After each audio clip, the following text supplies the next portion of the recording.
Welcome to Monet Cafe. I'm artist Susan Jenkins, and how do you like the new logo? This is our new Monet Cafe logo, and art is definitely better with friends. We're going to have a little fun today changing a color palette, and I'm going to show you some tips using Photoshop. Now, I know some people don't have Photoshop, but there's a lot of different photo editing software out there and apps available. I get questions all the time about how to use these things. Stay tuned to the end of the video because I'll also be giving you some suggestions for free photo editing options for your phones. This is based on a painting that I did oh gosh, probably about 6 videos ago, and I have a full tutorial on that painting if you'd like to watch that for the art instruction on painting a chickadee. And this is the color palette that I chose. One of the most common questions I get is how do you change the colors from the reference photo that you see? What if the colors are kind of drab or you want to give a little more life to the colors? And as in this photo, you see the background is rather dull. And so in this particular painting, I punched up the color, so to speak, and gave it a bit more life. Well, in this tutorial, I'm doing the exact same chickadee, and it's after the fact that I had painted this first one here, and I'm going to change the color palettes from this to something more like this. Notice it has much more pinks and warm tones in the background and even in the chickadee itself. So how would I do that? Well, I'm going to kind of go through a few little things I do in Photoshop, but there are some very basic photo editing options available for you, usually right on your phone. So I'm going to kind of go into that, but truly, with a pocket color wheel, you can do all of these things with just the rules of color also. Now, let's look at some basic editing options that we have available on our phones. This is just a movie recording from my iPhone. So whether you have an iPhone or an Android, usually it has some pretty basic photo editing options for you right there in your phone. So I've just gone to this particular photo and clicked Edit in my iPhone. That first button there that says Auto, I rarely use that because I don't like the color options it gives me. Now that middle button down at the bottom that has the looks like three filters in grayscale, that is a photo filter option. Once again, I rarely use these because I just don't like the preset photo filters, usually, except for the mono. I like to, you can convert it to black and white, but there's another way to do it that's more accurate. I'll show you in a minute. So it kind of, you play around with your photos. I think people probably use this more for people's faces rather than artwork. So I don't usually use that one. I stick with the original. Now we've got some cropping options. So if I hit the crop button, that bottom one to the right there, you have options to not only crop your image, but to rotate it and even to flip it on its axis. And that's the buttons that you see at the very top of my phone there, the ones to the left. So you have really quite a few things you can do with just regular phone app software. Now if I go to the top of my phone all the way over to the right, this one option that you'll see right here is the option to set your photo to certain size parameters that are preset. And this is actually very handy if you have a reference photo and you want it to be like an 8 by 10 dimensions or 5 by 7 or any of these preset ones that they have here. It's a very convenient way to resize your reference image to get it to be the size of your final painting that you want. So that's a very handy feature. Now the next thing you'll see me click is, if you look to the top where it's in yellow, that's what I've been doing right now. But to the right, there's the little circle with the 3 dots. If I click that, it's going to give me more options. Now for me, it takes me to Photoshop Express. Because I own Photoshop or I have the subscription, I also have the app. So if you don't have Photoshop Express, I'm not sure if you can get it without having the program Photoshop, but it's an awesome app for photo editing and working with reference photos or whatever. So I really love that one. Now the next thing I will click will be at the bottom again, and it's that little one with the dial, and it has a yellow dot underneath it. So that's probably on your phone the most handy feature for altering things other than cropping. I really love the crop option. I mentioned I don't like that automatic button, the first one, but this exposure button actually will give you more or less exposure. And once again, I don't use a lot of these for my paintings. I use them more for reference images. And because many of you probably already know how to do all these things within your own photo editing app, I'm going to go through them kind of quickly. So we've got exposure. We've got brilliance, and the best way to learn these is just to play around with them and to see what it does. Again, I'm usually using this for things other than my artwork, although I will use Photoshop or the Photoshop Express app if the photo that I get of my painting doesn't look like it does in real life. The main thing is you want to match your representation of what your photo is as close as you can, because heaven forbid if you sold a painting and someone bought it and they said this doesn't look like the photo you posted on Instagram. You know, you want to have it pretty accurate. So that's another thing this is handy for. Now, the shadow one, a lot of these, like I said, if it's a painting of mine, I don't usually have to tweak these too much if I got a decent photo to begin with. By the way, I am going to make a video on tips and tricks to taking photos of your artwork. I know that's a popular subject. People have already inquired about that. So again, you'll see I'm playing around. I like kind of the contrast buttons. Sometimes the iPhone will take photos too high contrast. And so often, especially my iPhone, I got the newer iPhone, and it's always so high contrast. So the contrast button is good for that. The brightness button or option, you know, I like to take it way to one extreme or the other to kind of see, you know, what something does and, you know, kind of tweak it from there. The black point is either it's going to really take down the dark values or increase the dark values with the black point feature. The next two buttons that you'll see are the ones that are in color. One is saturation. This is the intensity, like the chroma of the color. It's making it more highly saturated or less saturated. Now, I like this option because I like to desaturate things often. You can check your values really great when you desaturate or take color out.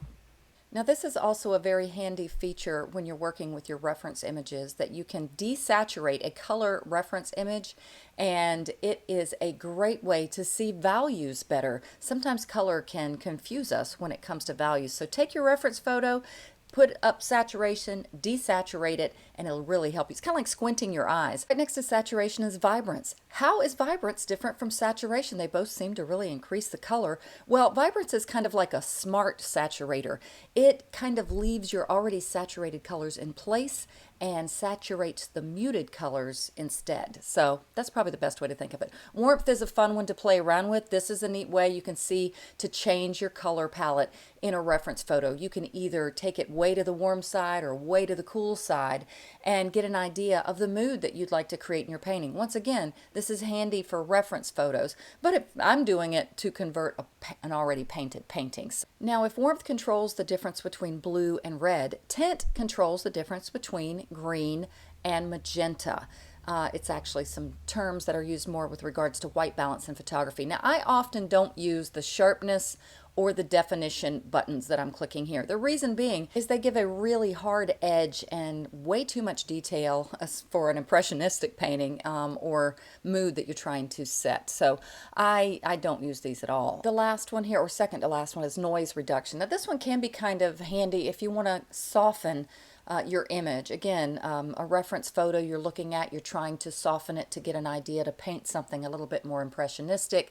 So this can reduce the detail, whereas the other ones, the sharpness and the definition, increase the detail. So the last one here is after I finish playing around with this one, is the vignette option. Another one that I don't use at all.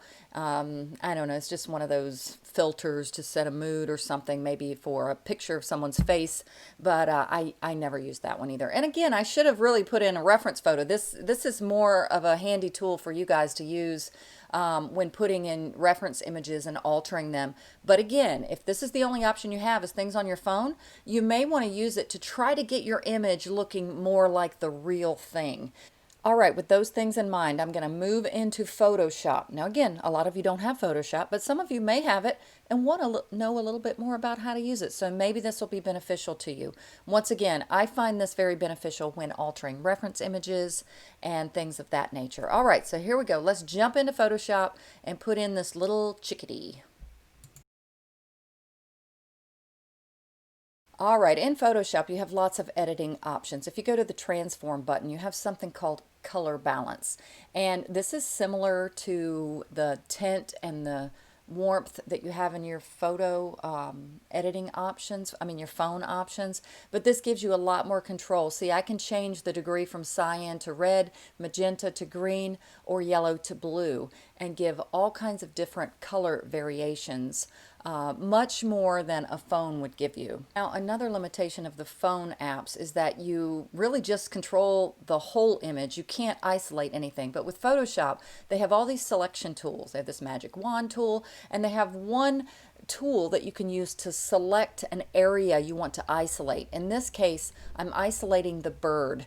And I'm actually going to go ahead and put a little filter around it here. Again, I'm not doing this to give you guys step-by-step Photoshop instruction here because that would take a long time. I'm just kind of giving you an overview of things that can be done in Photoshop. So what I was doing while I was talking is I softened the edges of the bird and I've reversed it, so that now I'm controlling the background, not the bird. Notice the bird won't change. This box right here, you'll see at the top, it's called curves, and it allows me to isolate colors such as blue, red, and green, and intensify them, reduce them based on which color you select. You can also do it with all of the colors at the same time, but you see how this allows me to change the background without changing the bird. That was done again by me selecting the bird, inversing it, the selection. So now I'm not selecting, I'm not controlling the bird, I'm controlling the things in the background. So you see me playing around with the red curves, and it's just kind of fun. If anything, you know, you play around with something long enough, you start to learn it.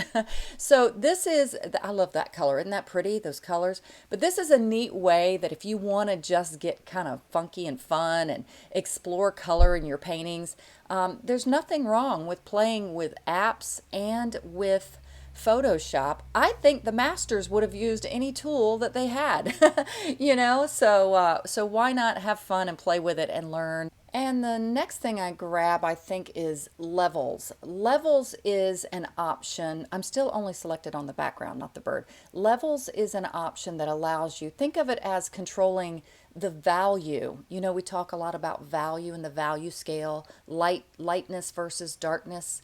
And you see I'm able to control how light the background is versus how dark the background is. Now, one thing you want to make sure you have in accordance or harmonious is if I'm just doing the background now, the bird could get to where it's too light for the background or too dark from the background. So this is probably something I would have done with both of, you know what, I think they are both selected. I've already done that. I wouldn't have changed the levels with the background versus the bird unless there was already something wrong with it to begin with. Now we have controls very similar to what's on your phone. We have vibrance and saturation. Once again, the vibrance controls the vibrance of more of the muted colors, and the saturation kind of controls everything. See how it's, if you take all the saturation away, it's black and white. If you take it all the way to the other side, it's going to be just like explosive with color. So so that's a little bit about the difference between that. Now you see I've already changed my image from the original bird painting. I don't know if you remember what it looked like from the beginning,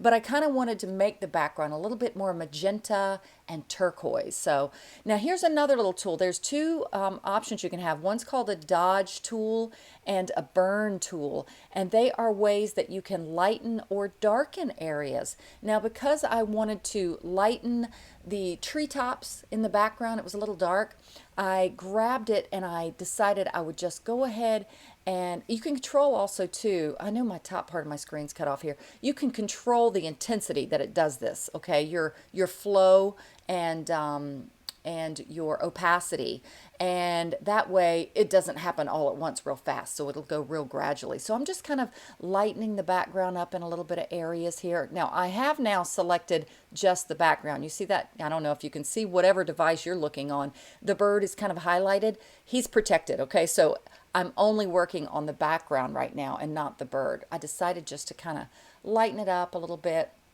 So that's a really neat tool. Now, once again, you can see these are things that you don't really have these options from a phone app. So it is a powerful program. I went to a Photoshop seminar, course, whatever, when I was in college, graphic design school. Actually, I was out of school and wanted to just get better with Photoshop. I was blown away by the Photoshop professionals there. Oh my goodness. And oh, in another life, I would really explore all of that as well. But I got a little bit too into my art. But it does come in handy, you know. All right, so I've tweaked around and played around with this a little bit. Right here, what was I clicking? Now oh, I wanted to show how some of the auto things, just like in the phone, that's auto tone, auto contrast, auto color. I never like them. I don't like them in the phone, and I usually don't like them in Photoshop. I shouldn't say never, but I'd say almost never. Now, here I'm playing around with the curves again. This is also with the background. I've changed a little bit of the, oh, that's pretty. Isn't that pretty? A little bit of the intensity or the lightness in the treetops, like I said, so now it looks a little different. So you can see here, a lot of it's just playing and having fun. So let's see if I do anything else here that's might be fun to talk about. Oh, I do think I grabbed the paintbrush tool. I mean, this works just like you're painting as well. And so I grab the paintbrush tool, and again, I make it to where the flow is not very strong. Again, I apologize. You can't see the percentages at the top. I'm setting the flow and the opacity so I don't get this solid spray of paint. And I'm darkening the underbelly of the bird. I realized he looked kind of too light in value compared to the background. His belly didn't have enough darkness, so I just got the paintbrush and just started painting a little bit of a darker color. And there's a way you can use a color picker or a color selector and select colors. You can't really see how I'm doing it to choose. I did it right there. I chose one of those rosy lavender kind of colors. There, you could see it there.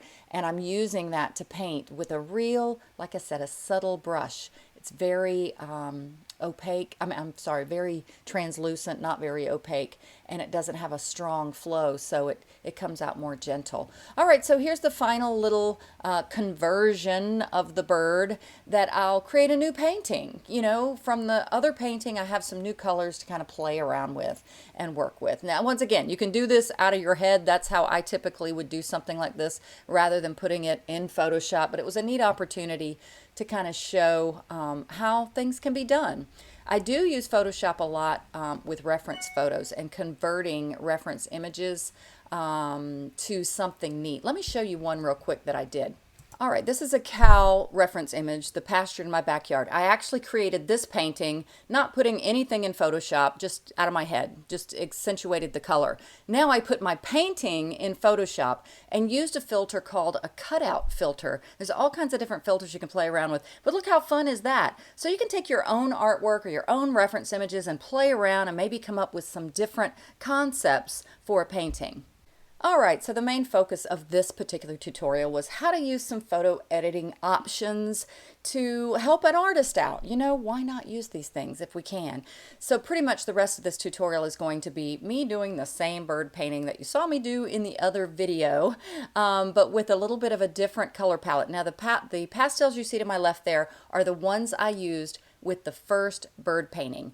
And this is the reference image I used. This is the bird before I added legs to him, okay? This is before I finished him. I actually kind of like this stage if I had added feet. But anyway, so the color palette, I did end up adding more teal to the final, but the new color palette, you'll see me pick the pastels and put them all down as well. Now I am going to show you a little trick. This is for beginner artists. I don't do this. I'm doing it in this case to show you, and I'm going to show you why I don't do this. But if you are not great at sketching and you're just trying to learn more about painting, you can actually take a reference image, flip it over, put it up to a window or something, and trace over the backside of it with charcoal. Some suggest to put a whole thing of charcoal on it to do what I'm going to do, but really you can just go over the edges. So I just used a medium charcoal pencil, put my reference image, reversed it onto a window with bright light shining through, and I traced it. I said, oh, don't use like a regular pencil because it doesn't transfer as well. Charcoal will transfer better, and especially if you're transferring it to a pastel surface, it's going to transfer better, and charcoal is more like pastels, so it's a little bit of a better tool to use. So I'm going to speed this up, do this, and then I'm going to show you how to transfer this image. And I want to stress that I don't recommend doing this. I recommend learning how to draw accurately. That's the best way. But I do know here in Monet Cafe, we have a lot of people who are handicapped or elderly, and they just want to learn to paint some. So we cater to everybody here. So this is kind of a neat little way you can transfer an image if you need to. All right, so now we've got the charcoal on the back side of the image, and all we do, now notice I obviously measured things out accurately where my bird's going to fit on my little 5x5 surface there. Okay, so this is a 5x5 little piece of UArt paper that I'm using. UArt is a great sanded pastel paper, and I'm just lining it up where I want it to go. And now I'm going to use a little burnishing tool or something just to really scrape across that image. Now, my dog got a hold of my burnishing tool. This is what I use to mount some of my pastel paintings with this 3M product, and Jackson just chewed it to bits. But I think I still have a viable edge that I can use here. So you could use a credit card or whatever. So I'm just going to press hard and rub so that it kind of pushes that charcoal down in it. Now all you're going to end up with is a very light image, but that's all you need. This is really just to get your proportions right. Now I'm going to tell you again at the end, the first bird that I did, and when I paint, I don't do this method. The reason is because I think it looks much more stiff and static than if you draw it yourself. And my bird that I didn't do this method with, the first one, I felt the gesture of the bird came out way better than the one that was transferred.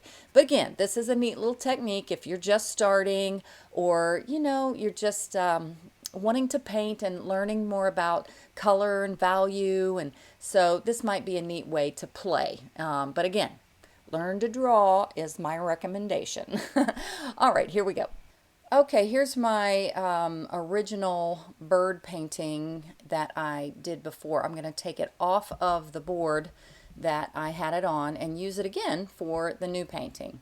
Now, this is just a black foam core board that I've cut a little larger than my surface, and I'm using black artist tape. I think this is 1/2" tape, just to hold it in place.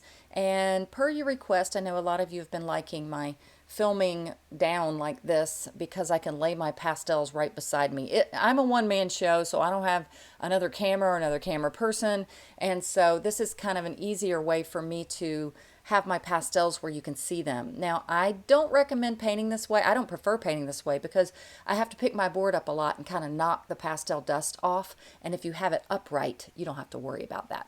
All right, so there's my old palette, or my former palette of pastels on that little card to the right there, and on the left here, I'm picking out my new colors based on my image that I converted in Photoshop. I'm looking at my iPad right now. You'll see it. And so I'm just choosing my pastels and kind of giving it a warmer, more magenta background. And my image I converted in Photoshop. It's not exactly what I'm going to paint, not necessarily, but it's just a concept or an idea. So I think I add a little bit more yellow before it's done. All right, so the main point of this video tutorial was learning a little bit more about Photoshop editing and apps in your phone editing, how they can benefit an artist, and also how you can use it with reference images as well. I highly recommend playing around with reference images and getting a little bit fun with color, and that's the way you learn these things. You just play and have fun. All right, so the rest of this I'm going to speed up the tutorial because I already have the other bird painting. If you want a little more instruction on the actual chickadee painting, it's the part 1 that's a few videos back. Oh, and stay tuned to the end because I'm going to show the difference between the two birds. The one that I used the transfer here for this painting, and the first one where I sketched it out freehand. I see the difference. I think you might too. All right, here we go. Here's some music for you.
felt like I needed a little bit of green to warm it up a bit. I had a lot of the pinks and the cooler colors in the background.